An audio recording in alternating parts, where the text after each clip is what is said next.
Who gave you permission to touch my son? The words sliced through the luxurious dining room like a blade, bringing all motion to an abrupt halt. Champagne flutes froze midair. Conversations dropped into stunned silence.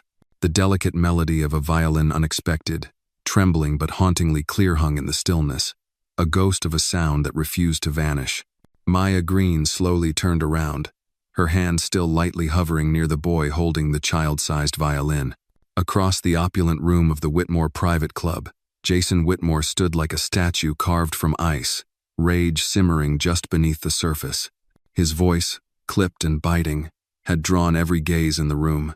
"Mr. Whitmore," Maya began, but her words faltered as the boy liglanced up at her, fingers still gently gripping the bow. Jason strode forward, his Italian loafers making no sound on the plush carpet. "Eli, give me the violin, now." Eli didn't move. He was 11 years old, wrapped in a navy blue tuxedo, and he stood completely still, staring at Maya with an intensity that didn't match his usual distant demeanor. Everyone in the room had heard the music. It wasn't much, just a handful of tentative notes, played with a bow hand that trembled ever so slightly. But there was something raw in the sound. Intentional. Jason tried again, firmer this time. "Eli, come with me, let's go." But Ellie didn't come. Instead, he lifted the violin again and looked at Maya. The way he looked at her wasn't as a stranger, it was as if she were a lighthouse and he, a ship lost at sea. Maya hesitated, then knelt gently in front of him. "It's okay," she whispered. "Would you like to play the next part?" Eli nodded, just once. Maya placed her fingers above her heart, then raised her hand slowly, like a conductor without a baton. The room held its breath. The boy followed her movement. The next few notes came clearer, steadier. Then again, a fragile melody began to emerge, soft, trembling, like a lullaby remembered in a dream. Gasps whispered through the room. Someone's phone camera clicked. A woman near the piano dabbed her eyes. Jason stood rigid, watching the scene unravel in front of him like a dream he hadn't authorized. This couldn't be real. Eli had never played violin in public, not even during therapy. He barely spoke. Doctors had said he wouldn't connect, wouldn't react to strangers. But here he was, not just reacting, he was responding. When the melody stumbled, Maya offered no words, only a subtle nod, her hand mimicking a gentle wave to keep the rhythm alive. It was all nonverbal, all pure instinct. And Eli followed. For nearly 45 seconds, the room belonged to a black waitress in a pressed uniform, and a silent boy who hadn't let anyone touch his hand in years. If this moment touched your heart, don't forget to hit that like button to show your support for Maya and Eli. And let us know in the comments, where in the world are you watching this from? You might be surprised. Someone nearby could be watching with you right now. Then Jason moved. That's enough. The magic snapped. Eli lowered the violin slowly. The room exhaled. Jason stepped forward and reached for the instrument, but Eli didn't hand it to him. He placed it carefully on a velvet napkin beside Maya, as if it belonged to her now. Then, without a word, he turned and walked toward his father. Jason didn't speak another word. He looked down at Maya, his jaw tight. This won't happen again. He turned and followed Eli out of the dining room. Later that evening, Maya sat alone in the staff lounge, her uniform folded beside her, and her hands trembling slightly. The echo of the melody still rang in her chest. She stared at her phone. In her gallery was a 38-second clip recorded by the assistant manager in disbelief, showing Eli playing, her hand guiding him invisibly through the air. The door creaked open. Miss Claudine, the head chef and a matriarch in her own right, walked in with a mug of chamomile tea. "I saw what you did," Claudine said, her voice a warm blend of southern drawl and quiet reverence. "Nobody's ever reached that child." Maya shook her head. "I didn't do anything. He led me. I just followed." Claudine sat beside her, nodding slowly. "That's exactly why it worked." Maya swallowed hard. "Do you think I overstepped?" "You listened," Claudine replied. "And sometimes, that's louder than any therapy session or price tag." Maya didn't answer. She watched the video again, the boy's eyes, fixed on her, the way he matched her movements like they were dancing without touching. It was Noah all over again, her younger brother, who never spoke but hummed lullabies into her shoulder at night. He'd died before the world ever learned his music. This time, Maya wasn't going to let silence win. She opened her email app, typed in the address on the business card Jason Whitmore had tossed onto the bar months ago during a staff orientation, attached the video. Subject: about Eli. Message: I didn't teach him, I just listened. She hesitated, finger hovering over send. Then she tapped, and with that single act, Maya Green unknowingly ignited a sequence of events that would change her life, and Eli's, forever. The following morning, the sun glared through the Manhattan skyline like an interrogator's lamp. Maya sat at the corner table of the staff cafe inside the Whitmore Private Club, nervously stirring her coffee. Her fingers hadn't stopped trembling since she hit send on that email the night before. She hadn't slept. Every word in her message to Jason Whitmore replayed like a stubborn echo. I didn't teach him. I just listened. Now, she sat bracing herself for consequences. Maya Green? A sharp voice called from the hallway. She turned. The club's general manager, Mr. Carver, loomed in the doorway with a rigid expression, the kind that announced you were about to be disciplined or worse. Yes, sir, she said, rising quickly. Mr. Whitmore wants to see you. Now. The walk down the corridor was longer than usual. Each footstep bounced louder against the marble floors, the air thick with judgment. She caught glimpses of other staff whispering as she passed, eyes darting away when she looked back.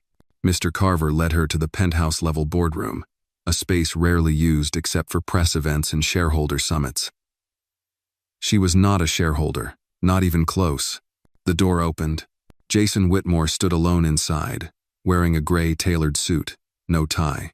His sleeves were rolled to the elbows, which would have made him seem approachable if not for the ice in his eyes. Sit. Maya obeyed. Jason didn't speak at first. Instead, he tapped a remote, and a projection screen slid down. The 38-second video of Eli playing the violin began to play. Maya tried not to squirm. He watched it in full silence, arms crossed. When the screen faded to black, he turned slowly to face her. You crossed a line, Miss Green. She inhaled, kept her voice steady. I understand, sir. But you were hired to serve wine and clear dishes, not insert yourself into my son's psychological development. Maya's jaw tensed. She forced herself to respond with calm. I didn't intend to interfere. I found him with the violin. He reached for me. I didn't lead him. He led me. Jason studied her, eyes narrowing. You know what he's been through. Therapists, behavioral specialists, language coaches, and not once has he responded. Yet somehow, he stopped, grinding the last word under his breath like it burned his tongue. Maya glanced at the screen. You saw the video. That wasn't me performing. That was Eli. Jason's shoulders tightened. My son is not a spectacle. I know that, she replied softly. He's a musician. Jason said nothing. The silence grew heavy. Then he sat down across from her, folding his hands. His tone shifted cool, but less biting. I won't fire you. Not yet. But from now on, you stay away from him. You will not engage, speak, or acknowledge Eli without explicit permission. Are we clear? Maya hesitated. The answer was supposed to be yes. That would have kept her job, ended the discussion, saved her dignity. But instead, she said, No, sir. That's not clear at all. Jason blinked, visibly startled. Maya swallowed her fear. He needs connection, not avoidance. You've built walls around him so high, he's forgotten what it feels like to be seen. I didn't break your rules to disrespect you. I broke them because your son asked me to. Jason stood abruptly. This meeting is over. She rose too. You're not angry because I crossed a line. You're angry because for a moment that didn't need you. Jason's jaw tightened, but he said nothing. He gestured toward the door. Maya walked out, heart pounding, unsure if she'd just committed career suicide or planted the first seed of change.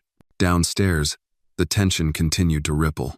In the kitchen, whispers buzzed like static. You okay? Miss Claudine asked, hands dusted with flour as she kneaded dough for morning pastries.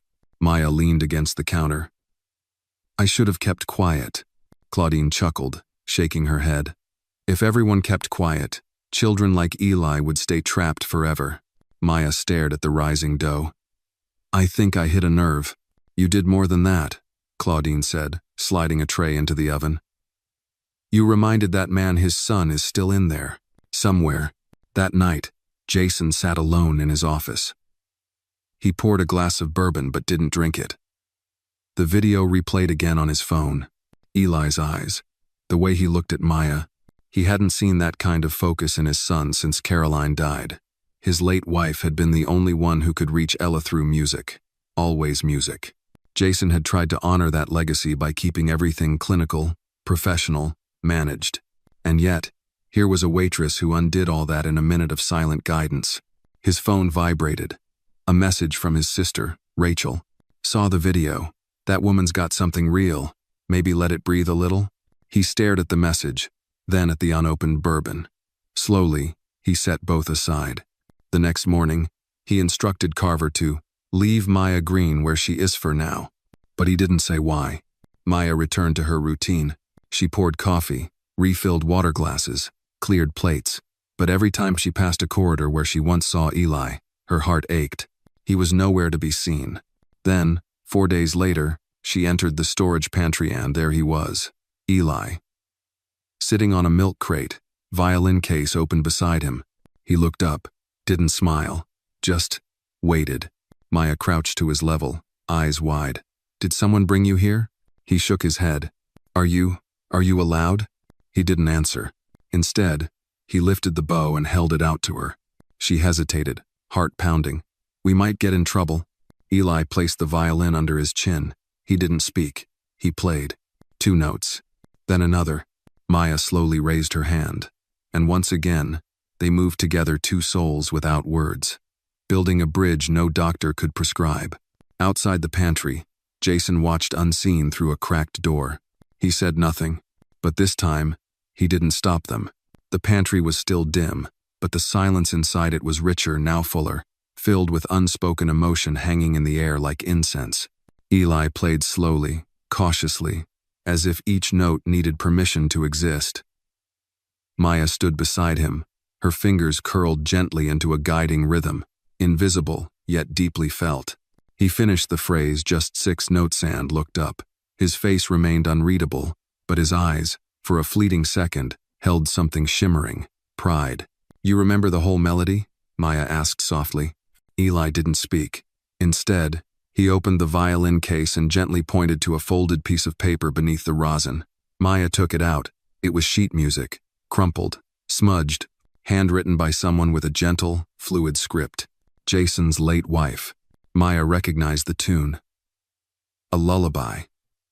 It was the same one her brother used to hum at night when the lights were too bright.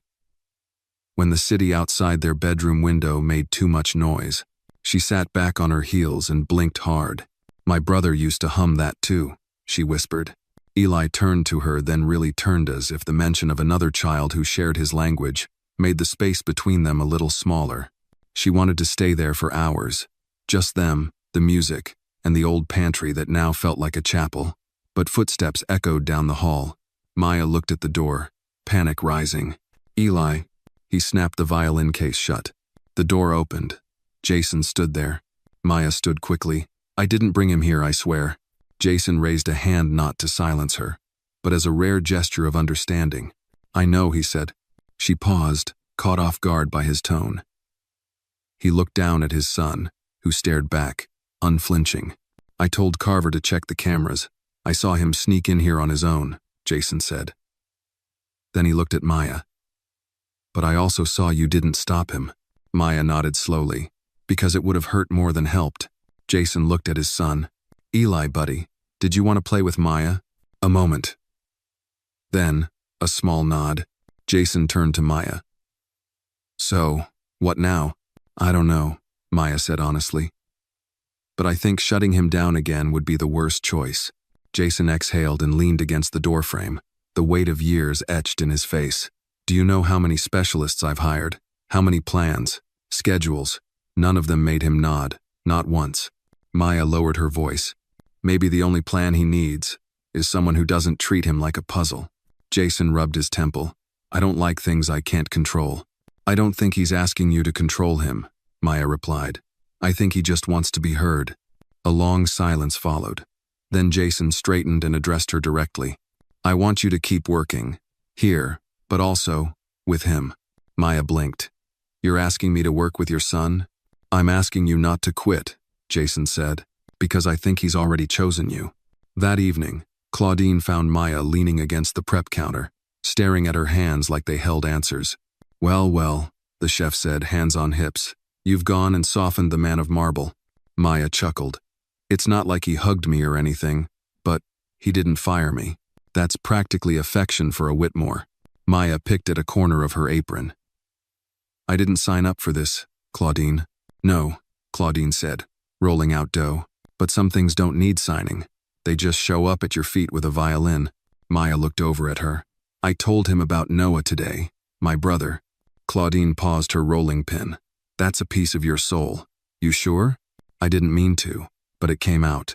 The way Eli played that melodiet was exactly how Noah did it. Soft, like he was afraid the song would run away. Claudine gave her a long, warm look. Maybe that's how music works. Finds broken places and pours itself in. Maya smiled faintly. I think I'm starting to believe that. Over the next week, Maya and Eli found moments together, quiet ones, never planned. Sometimes in the garden terrace, sometimes beside the grand piano in the lounge. No one made a schedule. No one gave orders. It was always Eli who initiated it. Sometimes he'd bring a new piece of sheet music. Other times, he'd simply nod toward her and place the violin in her hands, waiting for her to raise her palm like a metronome. Jason watched from a distance. He didn't interfere, didn't offer suggestions. But his eyes followed their movements closely, especially when Eli started holding notes longer, matching rhythm better, even closing his eyes while he played. He's not just playing anymore, Maya told him one afternoon. He's remembering. Remembering what? Her. Caroline, she said gently. The way she played for him, I think it's all still there, locked inside. Jason looked away for a moment. I haven't heard that name in a while. She's in the music, Maya said. Maybe that's why he trusts me. Because I don't talk about her, I just let her melody speak. Jason turned to her. His voice was quieter now. Did your brother play, too? Number, he couldn't read music, but he had a rhythm all his own. When the world got too loud, he'd hum into my shoulder, always the same tune. Is he gone? Years now. Jason nodded, lips tight. I'm sorry. Maya's voice was steady. Me too. That's why I stayed when Eli played. I heard something I haven't heard in a long time. Jason looked at her, then at his son, who sat at the piano bench trying to place his fingers correctly. Then stay, he said. She smiled, and when Eli looked back at them and grinned just barely, just for a second they both knew. A door had opened, and no one was closing it this time. It started with a whisper in the hallway. Did you hear about Eli Whitmore? He's a prodigy, right? Played a whole piece last week, with that server girl. Not just a server, she's some kind of miracle worker. Maya could feel the shift long before anyone said it aloud. The silence that once cloaked Eli like a protective shell was cracking. Whispers replaced distance. Staff smiled more. Even the heavy air in the Whitmore Club seemed lighter somehow, like it, too, had been holding its breath for years. But with attention came a new kind of pressure. It began with Jason. He wasn't trying to exploit ITAT, at least not intentionally. But when a board member caught wind of the video, sent to him by his own assistant, the enthusiasm ignited like dry kindling. Jason, the man had said in a late-night Zoom call, do you know what this could mean? If Eli's developing like this, and under our roof, it's a PR dream. Jason had stared at the screen, face unreadable. He's not a marketing campaign. Of course not. But come on, Whitmore. This is the human story your company's been missing. Jason ended the call without another word. The next day, he watched from a distance as Eli sat beside Maya in the music room formerly, an unused parlor, now converted just for them. Eli played a new piece, a simple folk tune, while Maya tapped her fingers gently on the armrest, guiding him without words. Jason waited until the boy finished. Eli, he said gently, how would you feel about playing this at the spring gala next month? Maya froze. She didn't look up, but she could feel Eli's small frame tense beside her. I mean, Jason continued, trying to sound casual, just a short piece, nothing big, but people would love it. Eli stared at the floor. Maya finally raised her head. Can we talk privately? Jason hesitated. then nodded and followed her into the hallway. The moment the door shut, Maya turned. "Don't do that to him." I was just." "No," she said firmly. "You were presenting a choice that wasn't really a choice. You saw his face. That wasn't interest. That was fear." Jason rubbed his eyes. "He's come so far, Maya. Isn't this a chance for him to show it?" "Maybe, but not like that. Not when the pressure comes first." Jason's voice dropped. "You think I want to exploit him?" "I think you're terrified of losing this progress," she replied gently. "And I understand. But pushing him into the spotlight isn't protecting him. It's placing him back in a cage, just a shinier one." Jason looked away, jaw tightening. Maya stepped closer. "Don't call him special, if what you really mean is useful." Those words hit deep. Jason flinched like she'd struck something raw. "You know what they called him after Caroline died?" he said quietly. "A regression case, like he had failed, like our loss canceled his humanity." Maya's voice softened. "Then let's not prove them right." Jason nodded slowly. "No spring gala. Not unless he asks." "Thank you." They returned to the room. Eli looked up, wary. Maya knelt beside him. "No performances. No big crowds," she told him. "Just music, if you want it." He stared at her, then slowly touched her wrist. A small gesture, but one that said everything. Later that evening, Maya stood at the edge of the rooftop garden, watching the city glow beneath a navy blue sky. The breeze carried the faint sounds of traffic and music from the streets below. Claudine appeared with 2 mugs of mint tea. "Heard about the gala idea," she said, handing one to Maya. "News travels fast." Claudine sipped. "Jason means well. He just forgets that music isn't measured in applause." Maya nodded. "Eli doesn't need a stage. He needs a sanctuary. You've given him that." "Number," he claimed it. "I just kept the door open." They sat in silence for a moment. "You know what my father used to say?" Claudine asked. "The hardest thing about loving someone is letting their song come out in their own key." Maya smiled. "That's beautiful." Old man was full of phrases. Most didn't make sense, but that one stuck. Maya looked down at her tea. "Eli's playing a little freer now, not just following me. He's starting to improvise." Claudine chuckled. "That's when you know he's healing. When he plays notes no one taught him." 2 days later, Maya found a folded piece of paper on the piano bench. Eli's handwriting, uneven but careful. "Can I show you something I made?" When she turned around, he was holding his violin. She nodded, and he began to play. The notes weren't from any familiar song. They were new, hesitant but distinct, like words spoken for the first time. His bow trembled, but his eyes stayed on hers. It wasn't perfect, but it was his. When he finished, Maya clapped onto softly, sincerely. "That was yours, wasn't it?" He nodded. "I'd be honored to learn it." Eli looked down, then back up. "Okay." It was the first word he'd spoken to her since the day they met. Not whispered, not mouthed, spoken. Maya felt tears sting her eyes, but she blinked them away. "Then let's play it again," she said, raising her hand in their now familiar silent rhythm. And together, they began again. But this time, it wasn't her leading him. It was Eli leading the way. The first time Eli said her name, it happened so quietly Maya thought she'd imagined it. They were in the garden room, surrounded by windows painted with morning light. Maya was showing him how to breathe through a long note, using the rise and fall of her hand as a guide. Eli had his violin tucked gently beneath his chin, his bow poised. His eyes were fixed on hers, alert, waiting. She nodded once. "Ready?" He took a shallow breath, adjusted the bow. "Maya," he said. Just that, soft as a sigh, shaped like a prayer. She froze. Her heart skipped. She wasn't sure whether to smile or cry. Instead, she simply replied, "Yes, Eli?" He smiled. Wide, full. The kind of smile that carried all the years of silence he'd endured, cracked open like sunlight through a locked door. Jason walked in moments later with his phone in hand, already halfway through an apology about interrupting their practice. When he saw their faces, Maya was still stunned. Eli beamed. "What happened?" Jason asked. "Your son just spoke," she said, barely above a whisper. "He said my name." Jason's grip on the phone loosened. "Are you sure?"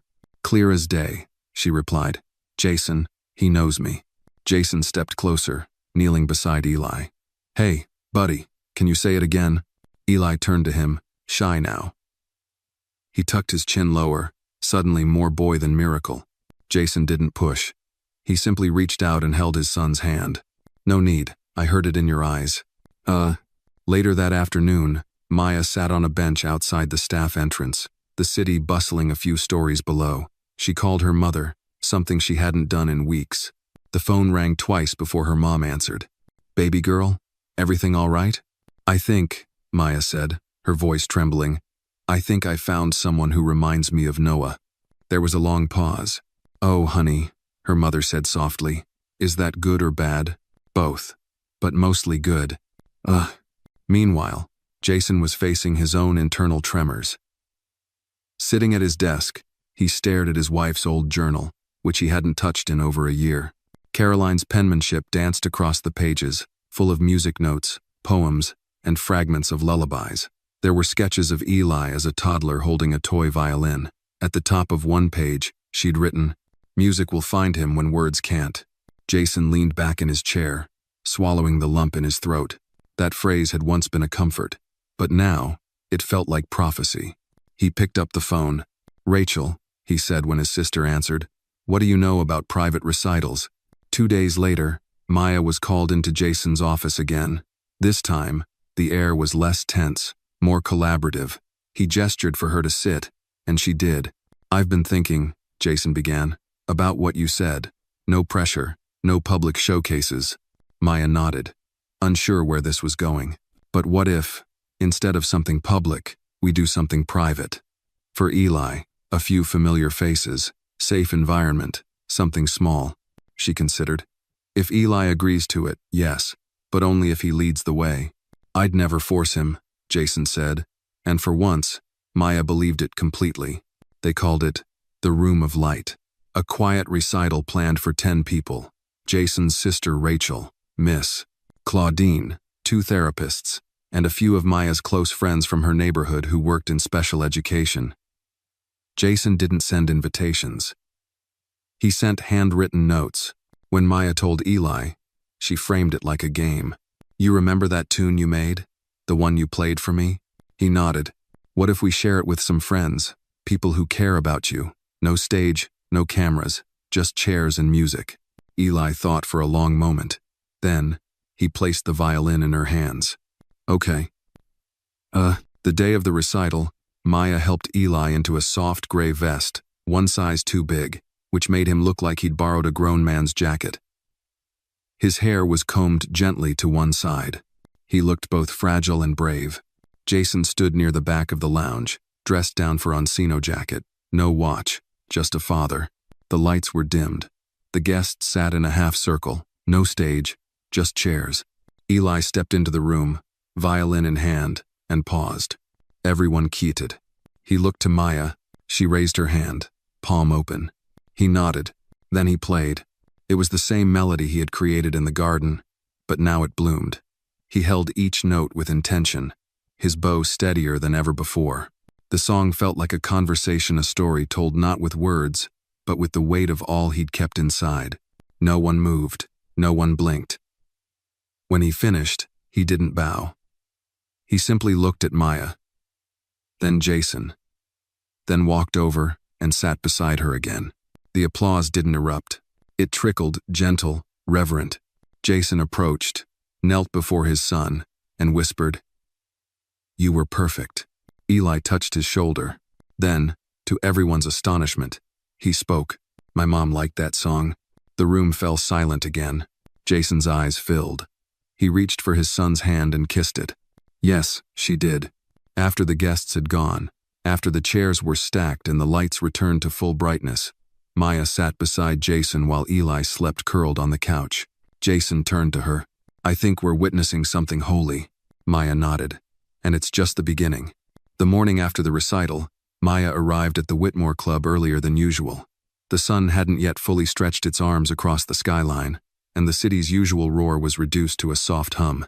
She walked the corridors with slow, quiet steps, still holding on to the residue of the night before the music, Eli's voice, the raw purity of that shared moment. In the music lounge, She found Eli already there, curled up in the same chair where he'd sat post-performance. He wasn't asleep. His eyes were open, distant, but peaceful. "Morning, Starshine," Maya said softly, the name she'd given him weeks ago during one of their first silent exchanges. Eli didn't speak, but his mouth curved upward just slightly, a smile only she would have noticed. She sat beside him. "That was brave, what you did last night. Really brave." He didn't reply, but he opened the violin case sitting at his feet and handed her the bow. Not as an offering, but a gesture, an invitation. Maya took it. "You want to play again?" He nodded. They didn't rehearse. They didn't plan. The music simply came slower, softer, like the world had been reduced to that one quiet room and their shared breath. For a full 10 minutes, nothing existed outside of it. But the spell didn't last. At precisely 9 a.m., the door opened. Jason stood there, not alone. Behind him was a man in a slim black suit, carrying a silver tablet and a briefcase. His eyes darted around the room, scanning every detail like a developer appraising a new property. "Am I interrupting?" Jason asked carefully. Maya lowered her hand, and Eli clutched the violin a little closer. "No," she said, standing. "But you're not alone." Jason cleared his throat. "This is Andrew Polk, PR strategy, media consultation, part of the Whitmore Foundation." Andrew extended a hand toward her. "You must be the famous Miss Green." She hesitated but shook his hand. "I'm just Maya." "Well, Maya," he said, smiling too widely. "The Foundation's been following some of the developments with Mr. Eli Whitmore, and we'd love to help amplify this beautiful story." Jason stepped in, sensing the shift in Maya's posture. "It's just exploratory, no commitments, I promise." Andrew clicked on his tablet. Images of Eli performing screenshots from phone videos guests had taken at the recital flickered across the screen. The headlines drafted beside them made Maya's stomach turn. "The Silent Sonata, Billionaire's Son Finds His Voice. From Trauma to Triumph, How Music Saved Eli Whitmore. Black Waitress Inspires Heir to Whitmore Empire." She drew in a slow breath. "These aren't stories. They're marketing spins." Andrew didn't flinch. "That's how public awareness works. This could fund music therapy programs, drive investment into special education, and humanize the Whitmore brand in a way money can't buy." Eli tugged at her sleeve. "Not now, sweetheart," she whispered, eyes locked on Jason. He looked tired, torn. He didn't disagree with her, but she could tell he was tempted by the idea of doing something good with this story, something lasting. "Jason," she said quietly, "people will want a piece of him, of you, of this, but if you give it to them now, you'll never get it back." He closed his eyes. Eli tapped the floor with his shua habit he'd developed when he felt anxious. Maya knelt in front of him. "Hey," she said softly, "are you okay?" Eli pointed to the tablet, then to his chest. Then, in a voice no louder than a page turning, he said, "Mine." Jason knelt beside them. "What did he say?" "He said it's his," Maya replied. Jason looked at his son. "You're right, bud. It is." "Oh." He stood up and faced Andrew. "We're not doing this." Andrew blinked. "Jason, come on. Think about the potential." "I am," Jason said firmly. "And I'm thinking about my son, not the foundation, not the optics, not the quarterly donors." Andrew packed his things in tight, mechanical motions. "Of course, I'll update the board." As the door shut behind him, Maya exhaled. Jason turned to her. "Was that the right call?" She smiled, proud. "That was the only call." Later that day, Maya and Claudine sat together in the staff kitchen, sipping iced tea from mason jars. "So let me get this straight," Claudine said. "You shut down a media exec with nothing but a look?" Words were used. Maya grinned. "But yeah, pretty much." Claudine chuckled. "Girl, you're officially dangerous. I just did what any decent person would do." "No," Claudine said, serious now. "You did what a mother would do." Maya looked down. The word hung in the air like something too sacred to touch. "I'm not his mother. You're the first person who's truly seen him. That counts for something." Outside, Eli played alone on the garden bench, sunlight dancing across his bow. That night, Maya found an envelope tucked under her door at home. Handwritten, no return address. Inside was a note in Jason's handwriting. "I don't know what we're building yet, but thank you for teaching me how to start." Beneath the note was a photo printed, not digital. It was from the recital. Eli mid-bow stroke, Maya behind him, hand raised. Both of their faces lit from within. She pressed the photo to her chest and closed her eyes. It was real, all of it. And it was only the beginning. Evenings in Manhattan carry a hush between the rush of day and the roar of nightlife. It was in that stillness, the twilight glow filtering through high-rise windows, that something quietly shifted. Not loud, not public, but unmistakable. Maya stood at the south terrace of the Whitmore Club, watching Eli practice his new piece. It was fully his own composition, now uncertain, emotional, imperfected. She felt bone-deep how much courage it took. Jason approached, hands in pockets, eyes soft. "He's found rhythm in uncertainty," Maya said. "He's writing his own voice." Jason nodded. "I've seen therapists use guided visuals. Doctors insist on repetition, but none of them honored the space between notes the way you do." They watched as Eli paused, dropped his bow, and glanced between the city skyline and his violin case. Then he approached Maya and laid down his bow gently at her feet. He didn't speak, but his eyes begged her to return it. She picked it up and noticed something new. Tiny scuff marks and a shallow scratch along the wood. He'd played at home, he'd practiced hard. His investment surfaced in that imperfection. Maya held it out to him. "Play when you feel ready." He nodded, retook the bow, and resumed, but now his notes changed. There was a strength, a boldness, a willingness to embrace risk. The melody soared into unexpected intervals, dissonance becoming character, pauses becoming punctuation, mistakes becoming punctuation marks of his truth. As the glow turned to dusk, the city lights below sparkled like a distant applause, and Maya felt it. His silence had become sound. For weeks, word of Eli's quiet breakthroughs traveled quietly through the club staff. Not whispers about performances, but admiration of his resilience. Balthazar, the concierge, praised how the foam muster at 8 p.m. ended with "Maya's boy" as his call sign. Miss Claudine's baked lemon squares appeared more frequently, her way of celebrating little progressions. Meanwhile, a fundraiser event for pediatric therapy programs approached Jason's foundation had agreed to sponsor. Traditionally, these events featured lantern releases, celebrity speakers, Chrome Care sponsors. This time, Jason insisted on something different.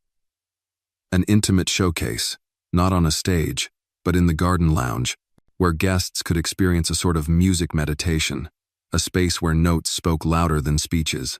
Maya and Eli agreed, but only if he dictated the pace. Rehearsals started at twilight. She tuned his violin. He adjusted his chin rest. Their ritual settled like a sacred act. The piece Eli wrote took shape. Sometimes he added flourishes. Sometimes he discarded entire lines. Sometimes he played nothing, and Maya just followed. She offered no coaching unless he asked, just silent company and belief. At the end of one rehearsal, Eli slipped his fingers into Maya's palm and whispered, "Thank you." His voice cracked, almost lost. Maya's heart broke and mended at once. When event night arrived, the room glowed in soft candlelight, chairs arranged in semicircle. 10 guests sat with closed eyes. No announcements, no fanfare. Eli stood in front of them, took one deep breath, and played. What poured out was intimacy turned melody, winding, jagged, tender. Each phrase was a sentence in a conversation unspoken. At times it wavered, at times soared. It didn't sound like rehearsal. It sounded like confession. At the end, instead of applause, each guest bowed their head. Some exhaled, some wiped tears. No one spoke. Jason looked toward Maya, who stood beside Eli. He saw her bow her head as well. In that silence, he heard everything. Fatherhood, regret, hope, resilience, all in the same breath. After the event, Jason walked over to the guests, offering his quiet gratitude. He turned to Maya and whispered across the lingering hush, He's mine. Thank you for keeping his song alive." Maya squeezed his hand. Backstage, Eli slung the violin case across his shoulder. He didn't say goodbye. He simply approached Maya and leaned his head on her shoulder. No words, but full presence. In that lull, Jason cleared his throat. "You know," he said. People will ask how we did it, how he spoke. But really, we didn't do anything. He did. Maya smiled. He did. Later, Maya walked home beneath a moonlit sky. She passed a mural painted on a brick wall, an image of a young musician reaching toward the stars. She paused. How fitting, she thought, that even in the city of noise, silence can carry a song. At her apartment door, she found a scrawled note taped beside the handle. For everything you've done, from both of us. Inside was a hand-bound sketchbook filled with simple drawings, a violin bow, a skyline, single musical notes. Each page labeled, Eli remembers. On the final page, this is only chapter 1. Maya closed her eyes, pressing the book to her chest. She thought of Noah. She thought of Eli. She thought of every unsaid note waiting to find its voice. She realized this was just the beginning. The days that followed the music meditation event took on a rhythm of their own. Not urgent, not rushed, just quiet motion. Eli still practiced, but now on his own terms. He'd disappear for hours into corners of the club, returning with melodies half-written or tiny scrap papers filled with musical scribbles. Maya would always find him eventually, never chasing, only following the trail of notes left like breadcrumbs. One morning, while refilling the pastry display in the staff kitchen, Maya heard her name called not by a coworker, but by Jason's voice over the club's intercom. Maya, can you come to the boardroom? Bring your coffee. She smirked. Bring your coffee? What kind of meeting was this? When she arrived, Jason stood by the long glass window overlooking the city, his arms crossed, brow furrowed. There's something you should see, he said, nodding to a monitor. On the screen was an email thread from the Whitmore Foundation's education partners. One line caught her attention. Multiple national organizations have requested Eli's involvement in a documentary about childhood resilience and neurodiversity. Maya felt her spine stiffen. He doesn't know yet, does he? Jason shook his head. Number, and I haven't responded. She exhaled. Good, because this isn't about resilience, it's about exposure. I agree, he said, but I'd be lying if I said part of me isn't tempted. I look at him now, and I wonder what else might unlock if he saw himself being celebrated. Maya leaned on the back of a leather chair. Celebrated is different from displayed. He's just begun to speak for himself. Do we really want to hand the mic to someone else so soon? Jason studied her, then gave a slow nod. So we say no. We say not yet, she clarified. When it's his idea, not theirs. Just then, Eli poked his head into the room. Jason quickly minimized the screen. Hey buddy, Jason said. We were just talking about you. Eli entered.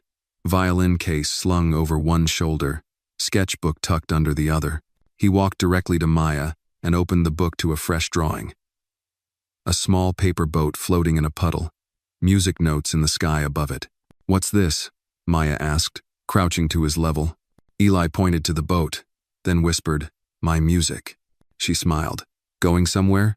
He shrugged, then pointed to the next page.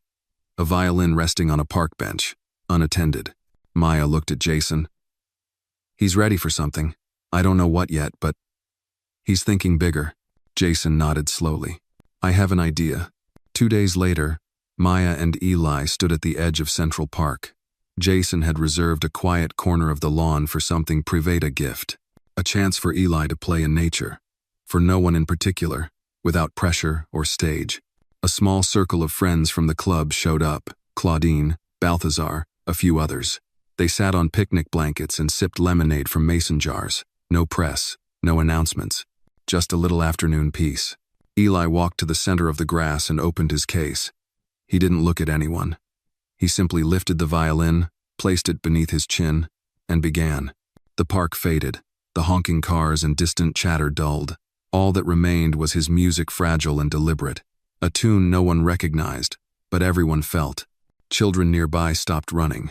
Old couples walking by paused mid-step. Even a nearby street performer lowered his saxophone. When he finished, Eli didn't bow. He just looked up at the trees, then at Maya, and smiled. Jason approached slowly. You want to come sit with us, bud? Eli hesitated, then ran forward, crashing into Jason's arms with surprising force. Jason froze, then wrapped both arms around his son. It was the first time Eli had initiated contact. Maya felt her throat tighten. Claudine beside her whispered, "I think he's finally safe." That night, as they walked back to the club, Jason kept a hand lightly on Eli's shoulder. They passed a mural that Maya hadn't seen before, an abstract swirl of color, music notes hidden like constellations. Eli stopped and traced one with his finger. "Can we paint one too?" he asked. Jason raised an eyebrow. "A mural?" Eli nodded. "Our music." Jason turned to Maya. "You up for a little public art project?" She grinned. "Always." Over the next week, the club's garden wall and blank and unused transformed. Under the guidance of a local artist friend of Maya's, Eli helped create a mural that told his story without a single word. Violin boughs curled like vines. Notes danced across shades of blue and silver. A small Boethus paper boat floated in a painted sky, music drifting above it. Members of the club paused to watch the progress. Some asked questions. Some just nodded in understanding. Eli painted daily, sometimes with a brush, sometimes with his fingers. One afternoon, a club guest, a retired music teacher, watched quietly, then approached Maya. "He's not just healing," the woman said. "He's teaching us how to listen." Maya nodded. "He always has been. We just weren't quiet enough to hear." When the mural was completed, a small plaque was placed at its base. "To those who speak without words, may your music always find light." Eli stood beside it, running his fingers across the paint, a smear of blue still on his cheek. Jason wrapped an arm around his son. "What do you think, champ?" Eli grinned. "It's ours." And Maya, standing a few steps back, realized what they had created wasn't just art. It was legacy. The mural became more than a wall of color. It became a place people visited in silence, like a living prayer. Club members brought their coffee out to sit beside it. Children sketched it. Staff members walked slower near that side of the garden, some even tracing the edges of the painted music notes with their fingertips, as if the colors carried warmth. Eli noticed, but he never drew attention to it. He only returned to the wall when no one was watching, usually in the early morning when the dew hadn't yet burned off the grass. Sometimes he would bring his sketchbook, other times, his violin. One morning, Maya arrived earlier than usual and found a sealed envelope tucked into the crevice of the painted boat. Her name was written on the front in Eli's now recognizable, shaky handwriting. She opened it slowly, careful not to tear the paper.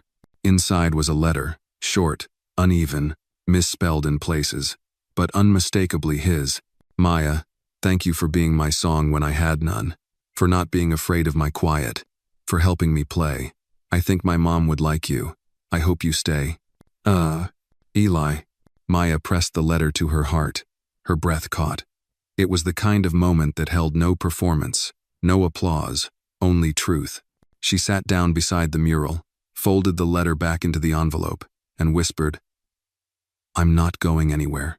That afternoon, Jason invited Maya to his officeno, the formal boardroom, but the smaller space he'd started using for private meetings. A framed photo of Caroline and Eli sat on the shelf. There were hand-drawn pictures pinned beside business degrees and investment accolades. "I got a message this morning," Jason said, pushing his coffee aside. "From the National Music Institute." Maya raised an eyebrow. "They want to nominate Eli for their Emerging Voices honor. No press, no performance, just a small recognition ceremony for kids breaking new ground in music therapy." She hesitated. "And? I haven't told him," Jason said, "because this time, I don't want to decide anything for him." Maya smiled. "That's progress." Jason looked at her, a weight behind his eyes. "There's more. They also asked about you. They know you're not formally trained as a therapist, but they've offered to fund a certification program, full ride, if you want it." The room was quiet. Maya felt her heart stumble. "You think I should?" "I think," Jason said, "you already are. But if a paper helps you reach more kids like Eli, then yes, I think you should." Maya nodded slowly. "Let me talk to him first." Summer light filtered through wide windows, painting golden stripes across the hardwood floor of the small recital hall.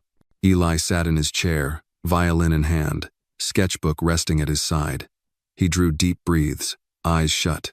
clearly preparing for something meaningful but intangible.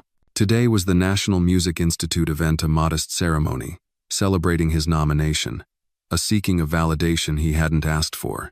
Maya stood beside him, offering silent support. Jason remained a few feet back, unrolling his tie with calm hands. Neither wore nervousness, just pride tempered by caution. The room filled with warm applause as Eli was introduced. Guests included educators, a few family friends, therapists he'd once resisted but gradually trusted. Jason stood near the back, heart pounding slower than usual. Maya's presence at Eli's side seemed to steady both of them. When Eli stepped forward to play, he wasn't on a raised stage, just the same floor as everyone else, the same breathing air, no lights, no meters, only attention. He began with the melody he composed, soft, deliberate, then shifted into something new, unexpected harmonies that sang of grief and of hope, choruses that seemed to fold into themselves, capturing the loneliness of silence and the thrill of finding voice. The notes grew richer, sturdier, eyes glistened, hands clasped over mouths. Some bowed their heads in reverence. At the end, Eli didn't look up. Instead, he carefully packed his violin and stepped gracefully back behind Maya. They both waited, separated only by space but united in purpose. When applause finally rose, it was gentle and collective. No cheers, no demands, just respect. A woman, Dr. Harper, a renowned researcher in neurodiversity and music therapy, approached them afterward. She brought a folder with programs and outreach ideas. "He's extraordinary," she said, voice hushed. "Would you, Beeden, consider mentoring him? National youth orchestras, therapy research tapes. I'd like to help compile his journey into a guide." Maya looked toward Eli. He shrugged shyly. Jason replied, quietly but firmly, "Only if Eli wants to, every step of the way." "Doctor," Harper nodded. "Of course." Back inside the club, the mural loomed through a window by the lounge. Its colors seemed more vivid, more alive, September rebuking any notion of stillness. Maya waited while Jason escorted Dr. Harper away. She clasped Eli's hand. "You did it," she said softly. He managed a small grin. "It wasn't just the music," she added. "It was your words too." He nodded. Jason returned and held a small framed invitation card. They'd like him to visit their headquarters next month for a recording session. Nothing public. Eli's eyes widened. Maya turned to him. "Would you like to go?" He paused, then reached into his pocket and withdrew a minute drawing. A simple bow reaching up toward a stylized microphone. Underneath, he'd written, "Yes." Jason exhaled. "We'll arrange it. Together." That evening, Jason invited Maya for dinner at the club's rooftop lounge, not for business, but to share real stories. Between courses of grilled salmon and roasted vegetables, Jason reflected, "I thought therapy, schedules, plans, I thought those were paths to connection. But maybe connection grows from listening." Maya stirred her tea. "And from following someone without trying to lead them." Jason smiled softly. "You once told me, 'He leads the way.' I didn't fully believe it until today." Maya looked into the city lights beyond. Cars like fireflies, window reflections flickering. "You're listening now." "No." Jason took her hand briefly. "Because of you." They shook silent promises in that shared gesture. Inside, Eli fell asleep, curled on the couch, violin strapped by his side. Maya and Jason lingered nearby. "They asked us to write a foreword," Jason said, rummaging in his bag, "for Dr. Harper's pamphlet series, Music and Silence, Stories of Emerging Voices." He handed Maya a folded sheet. It read, "To those silent souls who taught me that connection isn't earned by permission, but discovered when we stop speaking and start listening. J.W." Maya swallowed. She read quietly to herself, words that mirrored what Eli had taught all of them. She leaned forward and slipped an arm around Jason. "Your words honor him." He nodded. "And our journey." The next morning, Eli startled Maya awake, with both arms wrapped around her. "Dream," he whispered. "You and me. We're under the stars." Maya smiled and traced a finger across his forehead. "Then we'll go." She called Jason, who agreed to plan a trip to someplace quiet and remote where Eli could play for himself, under stars instead of spotlights. As they packed violin cases and sketchbooks for a weekend escape, Maya caught sight of the mural in their rearview mirror through the club's entrance. The colors seemed to glow gold in the morning sun. She looked at Eli and Jason in the back seat. They were leaning close, talking softly. She understood then. The real story wasn't what the world asked from them. It was what they gave to each other. And that choice, that silent, listening choice, would echo well beyond any note it inspired. That evening, Eli and Maya sat under the mural, watching the sun sink low behind the buildings. She held the letter he'd written, still folded neatly. "I got an offer today," she said. Eli looked at her, curious. "It's a school. They want to teach me more about helping kids like you.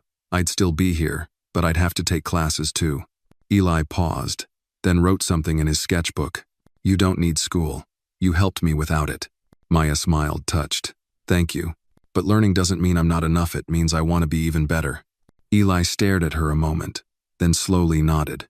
He turned to a new page and drew something quickly. It was a tiny stick figure with glasses and a giant book. Beside it, a violin. Underneath, he wrote, "You can be both." Maya laughed, wiping her eyes. "Wise beyond your years." Jason stood near the doorway, watching the two of them without interrupting. He often did that, now observing, listening, learning, not as a CEO or a father trying to fix things, but as someone willing to witness without control. That night, Jason found himself unable to sleep. He walked through the club halls, ending up in the old wine room that Caroline had once wanted to turn into a music studio. Her piano sketch still hung on the wall, faded but intact. He sat down at the small bench she'd once used and whispered into the emptiness, "He's okay. You'd be proud." Outside, in the hallway, Maya passed by and heard him. She didn't knock. She didn't enter. She simply placed a hand on the wall, close enough to feel the echo of his grief, and let the silence say what neither of them could. The next morning, Jason and Maya told Eli about the award. He sat in his usual chair, twirling a pencil between his fingers. When they finished, he didn't react right away. Instead, he took out his sketchbook and scribbled a single word. "Together?" Jason smiled. "We'll be there." Eli grinned and reached for his violin. A new tune began, light, playful, unsure but brave. And when the last note hung in the air, Maya whispered, "I think that's what joy sounds like." They didn't need an audience, or cameras, or accolades. They only needed the music. And each other. And the story, still unfolding, played on. Dawn broke softly over the quiet lakeside retreat Jason had chosen for the weekend. Thin mist curled above the water, and tall reeds swayed gently in the breeze. The air smelled like pine and possibility, far from city clamor and blinking lights. Eli was already awake, seated cross-legged on a wooden dock with his violin perched carefully on his shoulder. He drew cautious bow strokes, listening to the echoes ripple across the water. Maya sat beside him, sketchbook open but untouched, simply present. Jason watched from a few feet away, hands folded, witnessing without intrusion. Maya motioned to him. He settled on a weathered bench, coffee in hand. The landscape felt suspended, as if the world paused to honor this moment. Eli finished his piece, a short composition born of their quiet rituals, and slowly lowered his violin. His eyes traced ripples until they reached Maya. Then, quietly, "Again?" Maya smiled. Jason folded his coffee paper cup and stood. The two of them resumed playing together. Their music drifted across the lake, like a prayer carried on wind. A pair of loons called in the distance. Dragonflies danced above the water. Leaves shimmered bright in the early light. And for once, Eli's music was accompanied not by applause, but by nature's embrace. After the morning session, they walked to a small dockside cafe, where tables overlooked the water. Jason ordered coffee and pulled a map from his jacket pocket. "They want us to speak at a symposium," he said. "Not to spotlight Eligius, to discuss the work you're doing with children like him." Maya leaned back. "As long as it's educational, as long as it's about listening, not spectacle." Jason nodded. "It's about policy, practice how to create space for voices that haven't been heard." Eli sipped hot chocolate, quiet but attentive. Maya nudged him gently. He reached into his sketchbook and pulled out a drawing. A violin extending roots into the ground and branches reaching skyward. Notes blossoming like leaves. Jason smiled. That's beautiful. That's exactly what this could become. Mid-morning, the retreat director, Dr. Leland, a child therapist, invited them into a sunlit lodge room for an informal conversation with parents and therapists. The topic, silent voices, living sound, building bridges for neurodiverse children. Jason spoke first, voice steady. We used to think progress came from structured plans, but I learned that it comes from space, patience, and knowing when to let go. He nodded toward Maya. She didn't teach me how to parent. She taught me how to listen. Eli watched with shy pride. Maya followed. When a child plays his own melody, it's not just music, it's identity. We don't need to fix those children, we need to find them, and then step gently aside. Parents nodded, some wiping tears. Therapists leaned forward, scribbling notes. Then Eli approached the microphone. He stood barefoot. His voice was small but firm. Music made me known. Listening made me brave. Tears fell. Applause rose not brash, but breaking through. Then he dropped the mic, walked back to Maya, wrapped his arms around her waist, and looked up at his father. Jason met his gaze. No need for words. In silence, they understood. His voice had arrived not just on paper, not just in private rooms, but in truth. That afternoon, as the sun lowered toward gold, they sat on a bench overlooking the lake. Eli lay between them, head against Jason's knee, violin case at his feet. Maya sipped tea. Jason cradled his son's hand. Eli's eyelids drooped. He fell asleep, curled into the rhythm of the day. Jason stroked his hair and whispered, "You found your song, boy." Maya laid a sketchbook beside them, open to a blank page. "We'll write another chapter," she said softly. Jason nodded. Together, they remained on that bench until twilight. Two adults and one boy finding peace and stillness and hope beyond expectation. Outside, frogs began their chorus. Stars kindled overhead. The air hummed with the promise of what comes next. Because this story wasn't ending. Not yet. It was only echoing forward. Never underestimate the value of a person based on their job or the color of their skin. Patience, compassion, and true talent often come from the most unexpected places. Sometimes, the quietest people make the loudest impact.